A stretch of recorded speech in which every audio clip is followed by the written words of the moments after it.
Hello.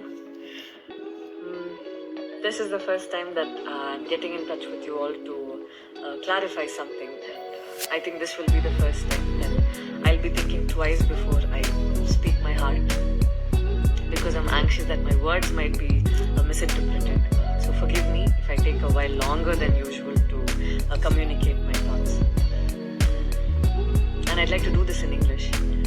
In a recent interview, I was asked if I was a supporter of the left or the right wing, and I clearly stated that I believe I'm neutral, and we need to be good human beings first before we identify ourselves with our beliefs, and that the oppressed need to be protected at any cost.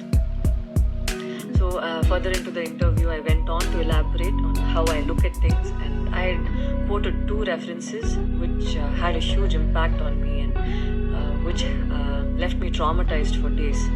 In fact, after I watched the film The Kashmir Files, I had the opportunity to speak with the director, and this was 3 months ago. I remember telling him that I was disturbed seeing the plight of the people at that time, and being someone that I am, I would never belittle tragedy like the genocide and the generations of people who are still affected by it. Having said that, I can never come to terms with the mob lynching incident that had taken place during our COVID times, because I remember seeing that video and being shaken for days. I believe that violence in any form is wrong, and violence in the name of any religion is a huge sin. So this is all that I wanted to, this is all that I intended to say, and that's all.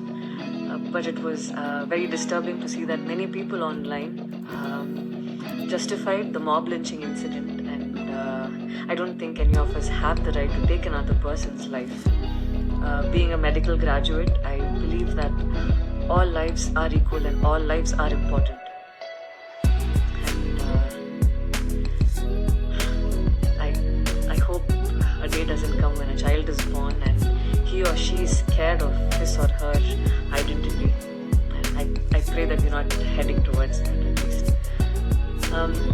14 years of my life, my school life, I remember every day going to school and chanting, all Indians are my brothers and sisters, I love my country and I'm proud of its rich and varied heritage.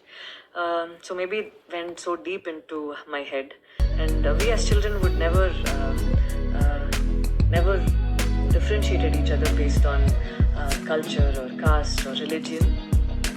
So anytime I speak, it comes from a very neutral ground, and I was very surprised to see that whatever I had spoken was taken in a completely different way.